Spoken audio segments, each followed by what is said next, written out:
সবাইকে আমন্ত্রণ Clemon beyond the গ্যালারিতে। আপনাদের সাথে আছি আমি জহির সাগর, আর আমার সাথে আছেন বিসিবি চিকিৎসক ডাক্তার দেবাশিস চৌধুরী। আপনাকে অসংখ্য ধন্যবাদ ফর জয়েনিং উইথ আস। দর্শক, আমরা আজকে আলোচনার জন্য বেছে নিয়েছি বিসিবির ইনজুরি ম্যানেজমেন্ট। কারণ আপনারা জানেন ক্রিকেটাররা ব্যস্ত সময় পার করছেন বিপিএল খেলে, তারপরে চ্যাম্পিয়ন্স ট্রফি আছে, তাদের first class, BCL, NCL, national team, অনেকগুলো টুর্নামেন্ট ক্রিকেটারদের খেলতে হয় এখনকার সময়ে। সেই সময়ে ক্রিকেটারদের ইনজুরি কীভাবে ম্যানেজমেন্ট করে বিসিবি, সেটাই আমরা জানবো আজকে দেবাশিস চৌধুরীর কাছে। দর্শক, আপনাদেরকে নিয়ে, আপনাদের জন্যই আমাদের এই ক্লেমন বিয়ন্ড দ্য গ্যালারি। চাইলে আপনারাও সংযুক্ত হতে পারেন আমাদের এই প্রোগ্রামে, ফোন করতে পারেন, জানাতে পারেন মতামত কিংবা প্রশ্ন, আমাদের স্ক্রিনে দেখানো নাম্বারে কল করতে পারেন। ডাক্তার দেবাশিস চৌধুরী, আমরা আলোচনায় যেতে চাই, তবে শুরুটা করতে চাই আমরা যেটা বলছিলাম আসলে ইন্ট্রোতে। বিপিএল চলছে, তারপরে খুব একটা বিরতি নেই, তারপরে চ্যাম্পিয়ন্স ট্রফি। বাংলাদেশ দল কতটা ফ্রেশ হয়ে সেই টুর্নামেন্ট শুরু করতে পারবে বলে আপনি আশাবাদী? ধন্যবাদ। তো প্রথমেই একটু জানিয়ে দিই যে ধরনের ব্যস্ত ক্রিকেট সূচি চলছে, এর মধ্যে খেলোয়াড়দের পুরোপুরি সুস্থ থাকা এবং ইনজুরি ম্যানেজমেন্টের সঙ্গে সম্পর্কযুক্ত যারা আছেন তাদেরও ব্যস্ততা অনেক বেশি। তো সবাইকে মিলে সমন্বিতভাবে একটা ইনজুরি ম্যানেজমেন্ট প্ল্যান অবশ্যই একটা চ্যালেঞ্জিং বিষয়। কিন্তু বর্তমান আধুনিক ক্রিকেটের বাস্তবতাই তা যে এখানে সবাই ব্যস্ত থাকবে। ভলিউম অফ খেলার অনেক বেড়ে গেছে। সো সব মিলিয়ে দেখা যাচ্ছে যে ইনজুরি রিহ্যাবের জন্য অনেক সময় ঠিক পর্যাপ্ত সময়ও পাওয়া যায় না। তো সব মিলিয়ে একটা চ্যালেঞ্জিং সিচুয়েশন। বাট সবচেয়ে আশার কথা হচ্ছে যে ক্রিকেট বোর্ডের ইনজুরি ম্যানেজমেন্ট টিমের এখন কলিবরটা অনেক বড়, অনেক প্রফেশনালসের সঙ্গে যুক্ত আছেন দেশি বিদেশি, এবং সবাইয়ের সঙ্গে সমন্বয়ের মাধ্যমে আমরা চেষ্টা করে যাচ্ছি একটা সমন্বিত injury management system in place রাখার জন্যে। তো এই জন্য বিভিন্ন জনকে বিভিন্ন দায়িত্ব দেওয়া আছে। সো বিপিএল টিমগুলিতেও আমাদের ক্রিকেট বোর্ডের সঙ্গে সম্পর্কযুক্ত অনেক ফিজিওথেরাপিস্ট এবং ট্রেনাররা কাজ করছেন। তারাও তাদের ইনজুরি ইনপুটগুলি আমাদেরকে জানাচ্ছেন। আমাদের ন্যাশনাল একটা ম্যানেজমেন্ট সিস্টেম আছে, সেখানে সেই ডেটা পুলের মধ্যে সব সংবাদগুলো এসে যুক্ত হচ্ছে, এবং কোঅর্ডিনেটররা দেখছেন যে ওয়ার্কলোড কার বেড়ে যাচ্ছে অথবা কার কম হচ্ছে।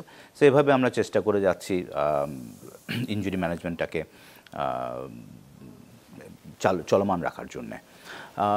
এরপরেও খেলার যেহেতু সংখ্যা বেড়ে গেছে, ভলিউম বেড়ে গেছে, এই জন্য ইনজুরি অনেকটা ইনএভিটেবল। তো সেক্ষেত্রে আমরাও কিছু ইনজুরি ফেস করছি, ম্যানেজমেন্টের চ্যালেঞ্জ ফেস করছি।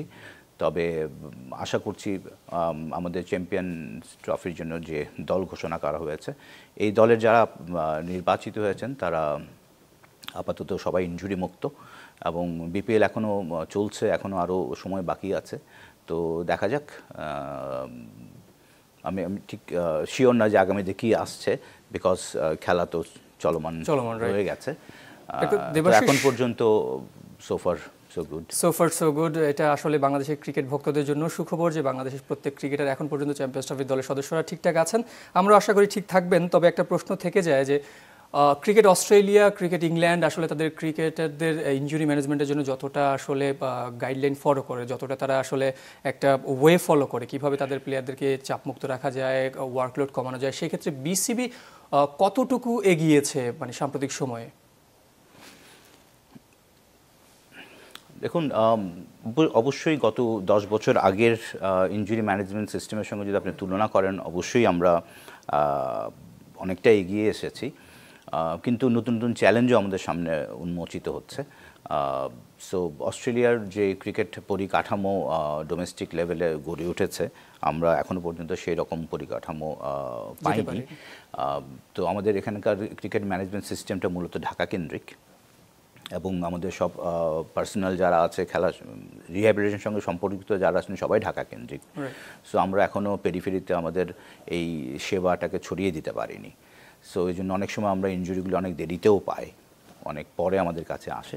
তবুও যেহেতু এখন আন্ডার 19 অথবা এজ গ্রুপগুলো এখন ডেভেলপ করে গেছে, প্রত্যেকটা এজ গ্রুপের সঙ্গে আমাদের ফিজিও এবং ট্রেনাররা আছে, তাহলে আমরা কিছুটা ইনফরমেশন ওই এজ গ্রুপের থেকে আমরা পেয়ে থাকি। কিন্তু এর বাইরেও তো একটা বড় পরিসরে আমাদের খেলোয়াড়রা ছড়িয়ে আছে। যারা ভবিষ্যতে হয়তো আমাদের Service মেইন দিতে স্ট্রিমে পারবেন। আসতে পারবে, সো সেখানে কিছু ডেটা আমরা মিস করছি। তো সব মিলিয়ে আগে থেকে আমরা এগিয়েছি। আরেকটা বড় ব্যাপার হচ্ছে এখন ক্রিকেটারদের মধ্যে একটা সচেতনতা তৈরি হয়েছে, এবং এই এজ গ্রুপ ক্রিকেটের মধ্যে যারা ট্রেনাররা আছেন অথবা মেডিকেল পার্সোনালরা আছেন, ওনারা কিন্তু বিভিন্ন ক্লাসের মাধ্যমে, বিভিন্ন কথাবার্তার মাধ্যমে কিন্তু একটা সচেতনতা তৈরি করছে আমাদের খেলোয়াড়দের মধ্যে, তাদের এক্সারসাইজের ব্যাপারে, হেলথ ম্যানেজমেন্টের ব্যাপারে, নিউট্রিশনের ব্যাপারে। সো আমি বলবো আজ 10 বছর আগে এই এজ গ্রুপের খেলোয়াড়রা যতটুকু না ক্রীড়া শিক্ষায় শিক্ষিত ছিল, এখনকার ছেলেরা অথবা মেয়েরা আগের চাইতে আমার মনে হয় ওই দিক দিয়ে এগিয়ে গেছে, যেটা এই সেলফ ম্যানেজমেন্টটা অবশ্যই হেল্প করেছে ওদের ইনজুরি প্রিভেনশনে। আপনি বলছিলেন যে বিসিবি একটা ওয়ার্কলোড ম্যানেজমেন্ট, ইনজুরি প্রিভেনশন একটা হয়তো আপনারা সিস্টেম করেছেন, যেখানে তাদের ডাটাগুলো আপনারা অ্যানালাইজ করেন, তাদের ওয়ার্কলোডগুলো আপনারা ম্যানেজমেন্ট করেন। সেই জায়গায় আমার প্রশ্ন হচ্ছে যে একটা বিপিএল চলছে, অনেকগুলো ফ্র্যাঞ্চাইজি খেলছে, অনেকগুলো ক্রিকেটার খেলছে, যেখানে ন্যাশনাল টিমের ক্রিকেটাররা রয়েছেন। নিশ্চয়ই আপনাদের সাথে তাদের কোলাবোরেট হয়, তাদের ব্যাপারে জানাশোনা, অথবা ন্যাশনাল টিমে যারা আছে, বিশেষ করে চ্যাম্পিয়ন্স ট্রফির দলে যে এইসব ক্রিকেটাররা রয়েছেন, তাদের ব্যাপারে আপনারা খোঁজ খবর নেন কিনা, অথবা আপনারা যে গাইডলাইনটা দিয়েছেন ওয়ার্কলোডের ব্যাপারে সেটা তারা ফলো করেন কিনা? আমাদের একটা সুবিধা হয়েছে যে যারা বিপিএল ফ্র্যাঞ্চাইজিগুলিতে কাজ করছেন ট্রেনার হিসেবে অথবা ফিজিও হিসেবে অথবা মেডিকেল পার্সন হিসেবে, ওরা কোনো না কোনোভাবে আমাদের এক্সটেন্ডেড ফ্যামিলির অংশ। এরা কোনো না কোনোভাবে কিন্তু ক্রিকেট বোর্ডের বিভিন্ন টুর্নামেন্টে আমাদেরকে সার্ভিস দিয়ে থাকেন। কিছু কিছু ট্রেনার এবং ফিজিও আমাদের সহকর্মী আমাদের সঙ্গে চাকরিই করেন। সো একটা ভেরি ক্লোজলি নিটেড একটা পরিবারের মতো, যেখানে আমরা সবসময় বিভিন্নভাবে বিনিময় হয়, আমাদের তথ্য আদান প্রদান হয়ে থাকে। সো এটা একটা আমাদের বড় অ্যাডভান্টেজ। অন্যান্য বিদেশে যে ফ্র্যাঞ্চাইজি টুর্নামেন্টগুলো হয়, ওখানে বিভিন্ন দেশের পার্সোনালরা এসে কাজ করেন। সো আমাদের দেশে যেহেতু সবাই আমাদেরই নিজেদের এক্সটেন্ডেড মেডিকেল ফ্র্যাটার্নিটির অংশ, তো ওদিকে আমাদের একটা অ্যাডভান্টেজ আছে, এবং আমরা নিজেদের মধ্যে সবসময় যোগাযোগ রাখছি, এবং যে কোনো ইনজুরি অথবা ওয়ার্কলোডের ব্যাপারে যে কোনো ইনফরমেশন আমরা একটা সেন্ট্রাল ডেটাবেজে ইনপুট দেওয়ার চেষ্টা করছি, এবং সেভাবে আমরা ব্যবস্থা নেওয়ার চেষ্টা করছি। আপনারা যে গাইডলাইনটা দেওয়ার চেষ্টা করেছেন, অথবা যেই বার্তাটা দেওয়ার চেষ্টা করেছেন প্লেয়ারদেরকে ইনজুরি মুক্ত রাখার জন্য, কতটুকু ফলো করছে আপনাদের দৃষ্টিকোণ থেকে ফ্র্যাঞ্চাইজিগুলো?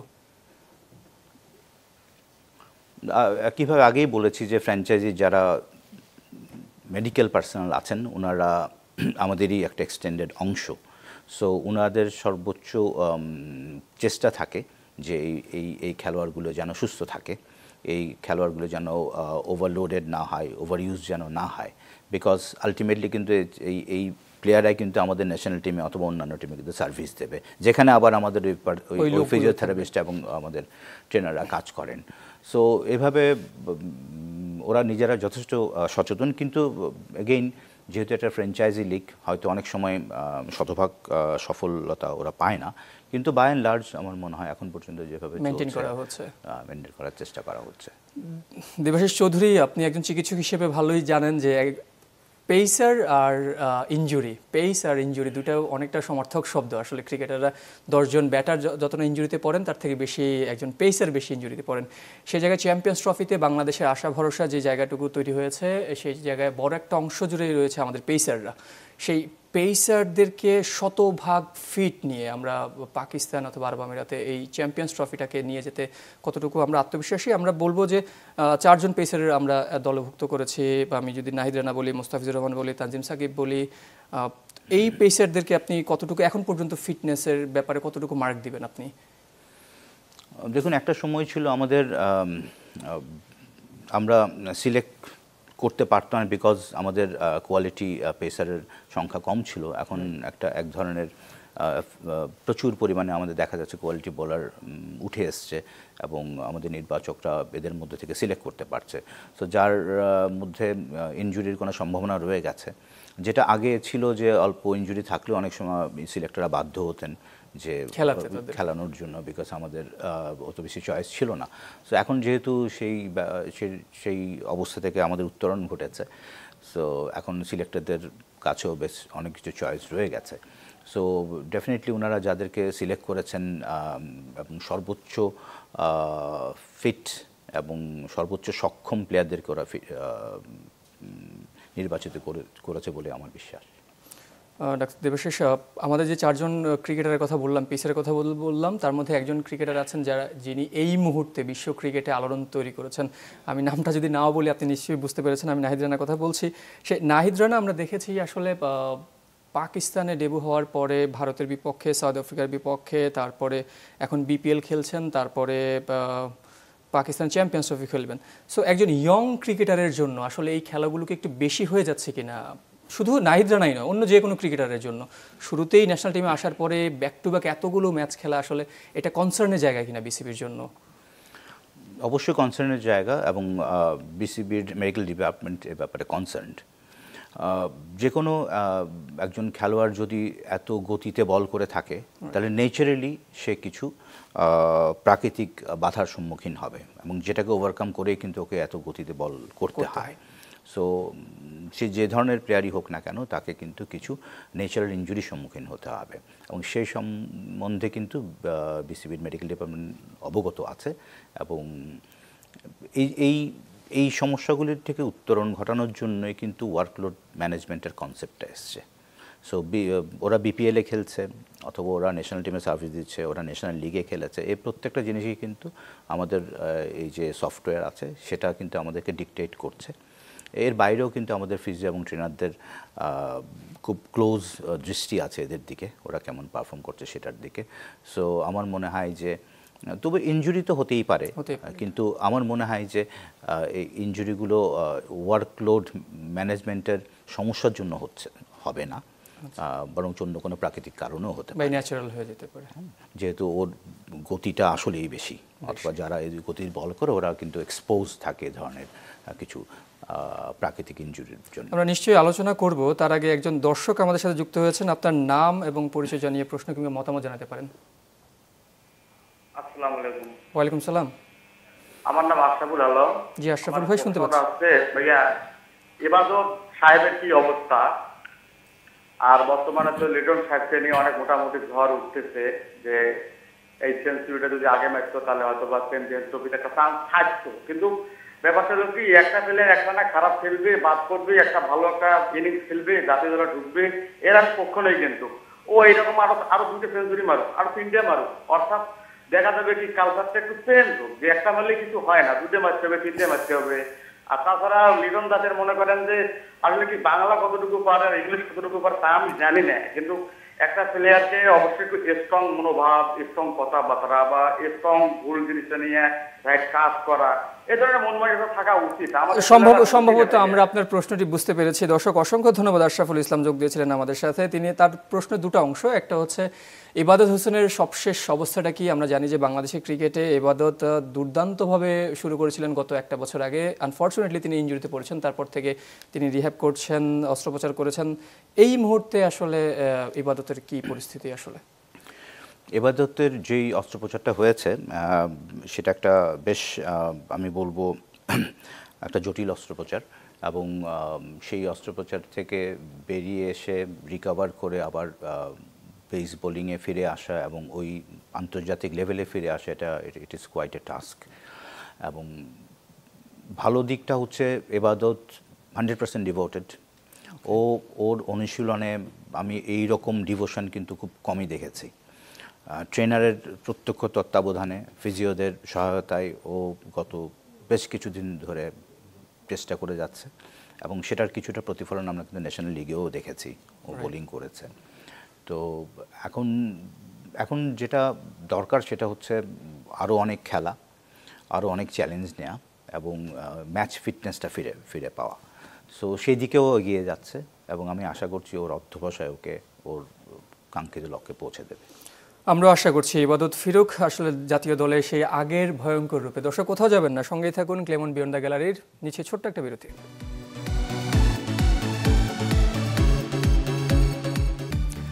বিরতির পর আবার ফিরলাম ক্লেমন বিয়ন্ড দ্য গ্যালারিতে। আমরা কথা বলছিলাম বিসিবির ইনজুরি ম্যানেজমেন্ট নিয়ে। আপনাদের সাথে আছে আমি জহির সাগর, আমার সাথে আজকে অতিথি হিসেবে আছেন ডাক্তার দেবাশিস চৌধুরী, চিকিৎসক বিসিবি।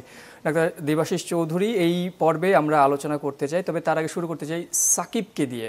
আপনি জানেন যে সাকিব দীর্ঘ প্রায় 1.5 যুগ ক্রিকেট খেলার পরে সাম্প্রতিক সময় আইসিসির পক্ষ থেকে তাকে বোলিং নিষেধাজ্ঞা দেওয়া হয়েছে অবৈধতার জন্য। আমার প্রশ্ন হচ্ছে, সাকিবের যে স্টাইলে বল করতেন সেই স্টাইলে কি তার যে হাতে আঙ্গুলের ইনজুরিটা রয়েছে এবং ফিটনেস জটিলতা রয়েছে সেটা কি প্রভাব ফেলেছে কিনা তার বোলিং অ্যাকশন, অথবা আপনার কাছে কি মনে হয়? আমি কথাটা আসলে সরাসরি উত্তর দিতে পারছি না, বিকজ অনেক দিন ধরে আসলে আমি তার সাথে কাছে নেই। হ্যাঁ, সরাসরি ফলো করতে পারছি না। তবে ফিটনেসের একটা ইস্যু তো থেকেই যায়। আপনি যারা ন্যাশনাল টিমে সার্ভিস দিচ্ছে তারা যে ধরনের এক্সারসাইজ প্রোটোকল ফলো করে, যে ধরনের ফিটনেসের জন্য যে ধরনের কাজ করে, সাকিব কিন্তু সে ধরনের কাজ করতে পারে না বিভিন্ন কারণে। কিন্তু ওর মধ্যে একজন সহজাত খেলোয়াড় বসবাস করে এবং সহজাত প্রবৃত্তির কারণেই কিন্তু অন্যদের কাছ থেকে অনেক স্মার্টলি এগিয়ে থাকে, কম ফিটনেসের চর্চা করেও। তো বাট যেহেতু একটা লম্বা সময় ধরে ওর অনেক ধরনের কমিটমেন্ট থাকে বিভিন্ন দেশে, আমি নিশ্চিত না যে ও বিভিন্ন ফ্র্যাঞ্চাইজি যখন খেলে তখন ও ফিটনেসের চর্চাটা কিভাবে করে, ফিটনেসের মানটাকেও কিভাবে ধরে রাখে। তো অবশ্যই ফিটনেস একটা প্রভাব ফেলতে পারে, কিন্তু এটা হচ্ছে একটা দিক। এটা খুবই একটা টেকনিক্যাল ইস্যু। এটা ঠিক আমি সরাসরি sports medicine point of view থেকে আমার পক্ষে বলা ঠিক না। এটা আমার মনে হয় এই উত্তরটা বোলিং কোচটাই আপনাকে ভালো দিতে পারবেন। মুস্তাফিজ প্রসঙ্গে জানতে চাই, মুস্তাফিজ একটা সময় বাংলাদেশের ক্রিকেটে যেভাবে উত্থান হয়েছিল সেই জায়গায় মুস্তাফিজ একটা ইনজুরির পরে এসে সেইভাবে আমরা মুস্তাফিজ সেই আগের মতো ভয়ঙ্কর মুস্তাফিজকে দেখতে পাচ্ছি না। আপনার কাছে দৃষ্টিতে মনে হয় কি মুস্তাফিজ সেই ইনজুরির পরে তার মানসিকভাবে অনেক কিছু চেঞ্জ হয়েছে, বিশেষ করে সেই আগের রিদমে বল করা, আগের পেসে বল করা, সেটা থেকে কি সে একটু সরে এসেছে কিনা, মানে অ্যাজ এ চিকিৎসক আপনি কি এটা খেয়াল করেছেন? শোল্ডার ইনজুরির মতো বড় একটা ইনজুরির অপারেশন করার পর প্রথমত আন্তর্জাতিক লেভেলে ফিরে আসাটা কিন্তু খুবই খুবই কষ্টকর এবং কষ্টসাধ্য একটা ব্যাপার। সেটা সে করেছে, তা প্রাথমিকভাবে সে সফল। এখন সেটাকে ধরে রাখার একটা ব্যাপার আছে, সেই কেননা অপারেশনের পর কিন্তু আপনার সেই প্রাকৃতিক শোল্ডারটা আর নেই।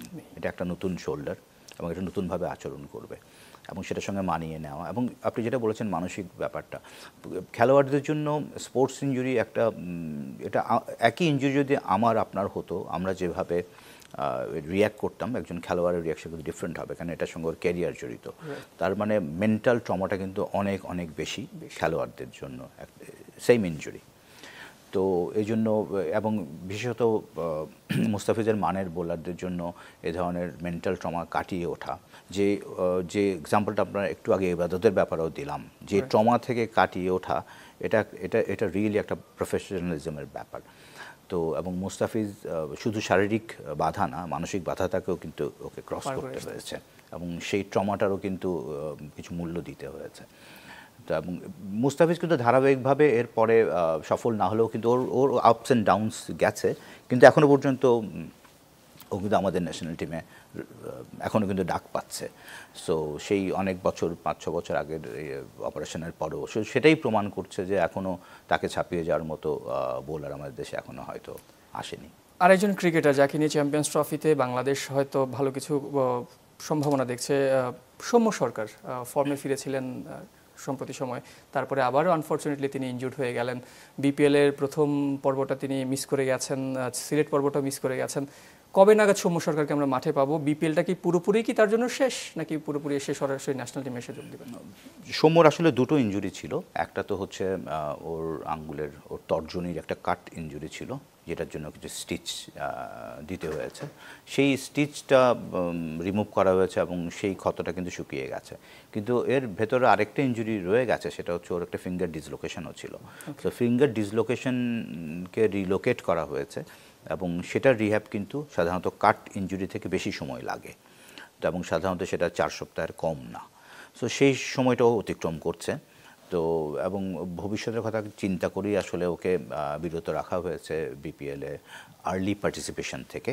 এই জন্য এখন পর্যন্ত খেলায় অংশগ্রহণ করেনি, বাট আমি খুবই আশাবাদী ও অচিরেই কিন্তু টিমের সঙ্গে হয়তো যোগ দেবে এবং ফিটনেস সাপেক্ষে ও হয়তো এই মাসেই আমরা হয়তো দেখতে পারবো ওকে।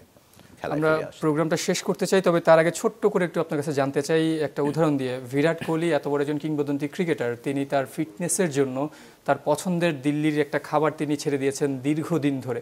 বাংলাদেশি ক্রিকেটারদের নিউট্রিশন এবং ডায়েট কন্ট্রোলিংয়ের ক্ষেত্রে আপনাদের যেই আপনারা গাইডলাইনটা দেন সেখানে ক্রিকেটাররা কতটুকু ফলো করে অথবা এটা ফলো করতে তারা কতটুকু আগ্রহী মনে হচ্ছে আপনার কাছে? ছোট্ট করে প্রথমত হচ্ছে প্রিয় জিনিস, প্রিয় খাদ্যকে ছেড়ে দিতে আমি কখনো বলবো না। আমি হয়তো বলবো সেটা যদি শরীরের জন্য ক্ষতিকর হয় সেটা কম খেতে, কেন জিনিসটা প্রিয়, আপনি একটা বয়সের পর কিন্তু এমনি তো আর খেতে পারবেন না। তো প্লেয়াররা যেহেতু প্রচুর পরিমাণে শারীরিক পরিশ্রম করে, ক্যালোরি বার্ন করে, সো সেই খাদ্যের কিছুটা অংশ কিন্তু তারা খরচ করতে পারে। সো এই জন্য একেবারে ছেড়ে দেওয়া, হ্যাঁ ছেড়ে দেওয়াটা ডেফিনেটলি একটা ডেডিকেশনের লক্ষণ, বাট আমার কাছে মনে হয় না অত এক্সট্রিমলি চিন্তা করার ব্যাপার আছে। ক্রিকেট কিন্তু ওরকম কোনো এক্সট্রিম স্পোর্টস না যে আপনাকে ম্যারাথন রানারের মতো স্বাস্থ্য হতে হবে অথবা জিমন্যাস্টিক্সের মতো স্বাস্থ্য হতে হবে। ক্রিকেট একটা মিক্সড ব্যাপার। সো সেখানে যেমন স্বাস্থ্যের একটা ব্যাপার, স্কিলের একটা ব্যাপার আছে, কেন এটা একটা মিক্সড গেম, এটা একবারে সরাসরি অ্যাথলেটিক্স অথবা সুইমিংয়ের মতো কোনো স্পোর্টস না।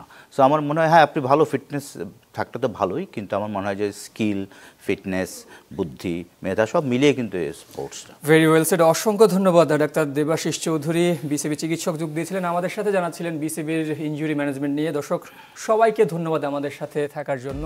শেষ করছি আজকের ক্লেমন বিয়ন্ড দ্য গ্যালারি।